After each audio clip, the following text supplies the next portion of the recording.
Hello दोस्तों, आज की इस वीडियो में हम लोग आसान शब्दों में खांसी के सिरप के बारे में अच्छे से समझेंगे कि सूखी खांसी होने पर कौन सा सिरप आपको इस्तेमाल करनी चाहिए और यदि वेट कफ हो यानी कि खांसी के दौरान बलगम निकले तब आपको कौन सा सिरप यूज करना चाहिए। आज इसे ही आसान शब्दों में समझेंगे।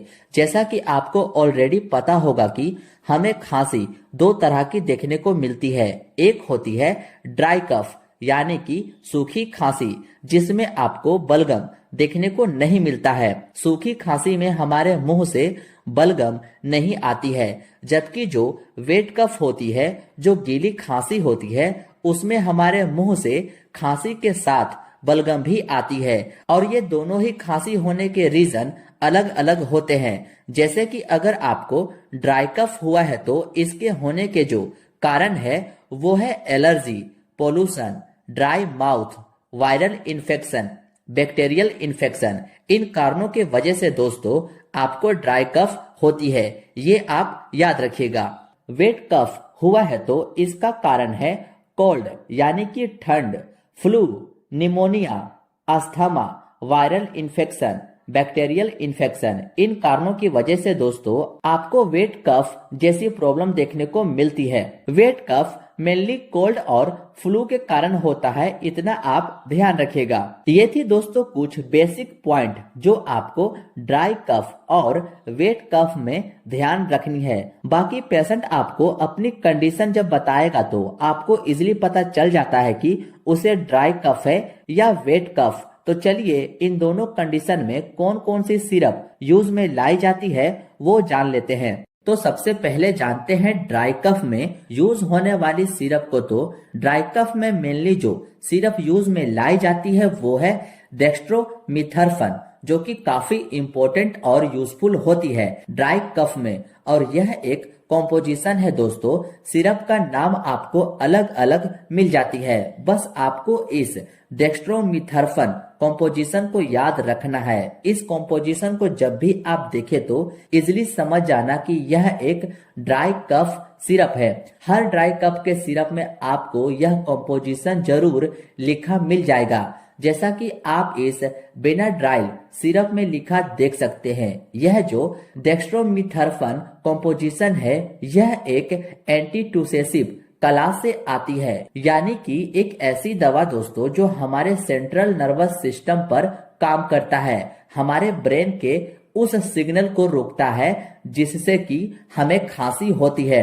ड्राई कफ सिरप में डेक्स्ट्रोमिथर्फन के साथ साथ आपको क्लोरफेनिरामाइन मेलेट एंड फेनाइलफेरिन देखने को मिलता है। और ये दोनों का काम यह है कि ये हमें एलर्जी जैसी कंडीशन से बचाता है। कॉमन कोल्ड के वजह से रनी नोज यानी कि नाक बहना, इन सारी चीजों से ये दोनों कॉम्पोजिशन आपको बचाती है। तो ध्यान रहे दोस्तों, आपको जब भी ये तीनों कॉम्पोजिशन मिले तो आप समझ जाना कि यह एक ड्राई कफ सिरप है। मेन ध्यान आपको इस डेक्स्ट्रोमिथर्फन पर रखनी है, क्योंकि ड्राई कफ में यह कॉम्पोजिशन अधिकतर बार होता ही है। अब जो ड्राई कफ की सिरप है वो है टस्क डीएक्स, जिसका कॉम्पोजिशन क्लोरफेनिरामाइन मेलेट, डेक्स्ट्रोमिथर्फन, फेनाइलफेरिन होता है। और इन तीनों का क्या काम है मैं आपको ऑलरेडी बता चुका हूँ। डोज की बात करें तो 2 साल के बच्चों को 1 ml दिन में 3 बार दे सकते हैं, और जो 2 साल से लेकर 15 साल के बच्चे हैं उसे 2.5 ml से लेकर 5 ml दे सकते हैं। और जो एडल्ट है उसको दिन में 3 बार 10 ml दिया जा सकता है। नेक्स्ट सिरप है आस्था काइंड डीएक्स सिरप। फिर आती है Alex SF syrup, all cough syrup, cherry cough syrup, Ascoril D plus syrup, Linctus DX dry cough syrup, Zedex SF syrup, Kofsils syrup. ये सारे ही सिरप दोस्तों ड्राई कफ में use किए जाते हैं, जिनका कॉम्पोजिशन दोस्तों ये तीनों सेम ही होता है। ये सारे जो मैंने सिरप बताए हैं ये काफी यूजफुल सिरप है दोस्तों ड्राई कफ में, इसलिए इन दवाओं के नाम के साथ साथ कॉम्पोजिशन आप जरूर याद रखिएगा। उम्मीद है अब आप ड्राई कफ सिरप को आसानी से देखते ही पहचान लीजिएगा। अब जानते हैं वेट कफ सिरप के बारे में, यानी कि जब खांसी के दौरान बलगम आती है तब कौन सा सिरप यूज में लाई जाती है।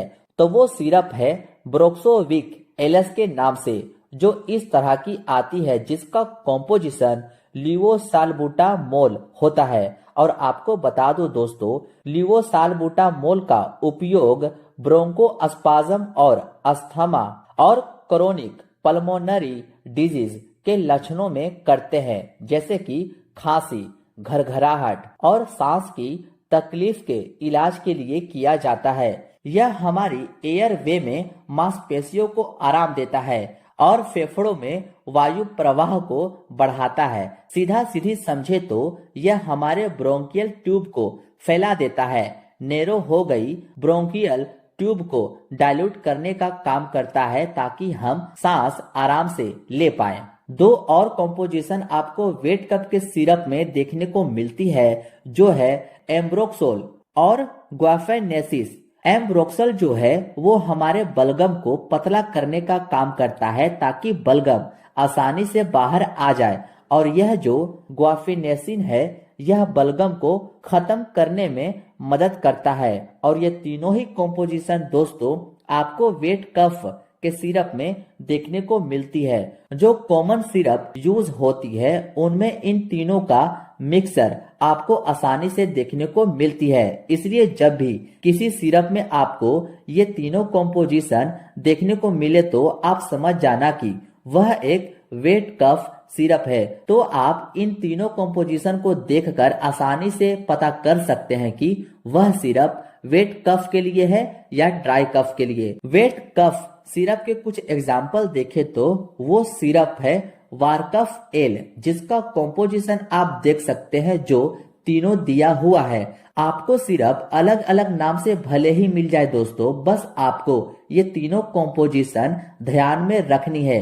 इस सिरप को कब यूज कर सकते हैं तो वो है गीली खांसी में, बलगम में, बार बार छींक आने पर, गले में जलन होने पर, आंख नाक से पानी आने पर इस सिरप का आप यूज कर सकते हैं। ये थी दोस्तों कुछ ऐसे पॉइंट जिसकी हेल्प से आप आसानी से सिरप को पहचान सकते हैं कि कौन सा सिरप ड्राई कफ में इस्तेमाल किया जाता है और कौन सा सिरप वेट कफ में यूज किया जाता है। डोज के बारे में मैं इस वीडियो में नहीं बताऊंगा दोस्तों, क्योंकि जब आप सिरप खरीदिएगा उस वक्त आपको सिरप कैसे खानी है वो इजीली पता चल जाएगा। मैं बस चाहता हूं कि आप इस वीडियो के माध्यम से सिरप को समझना सीख जाए कि कौन सा ड्राई कफ है और कौन सा वेट कफ। उम्मीद है दोस्तों यह वीडियो आपकी काम की हो। वीडियो अच्छी लगी हो या कुछ कमी लगी हो तो आप मुझे कमेंट में अपनी राय जरूर दें। मिलते हैं अब आपसे नेक्स्ट वीडियो में।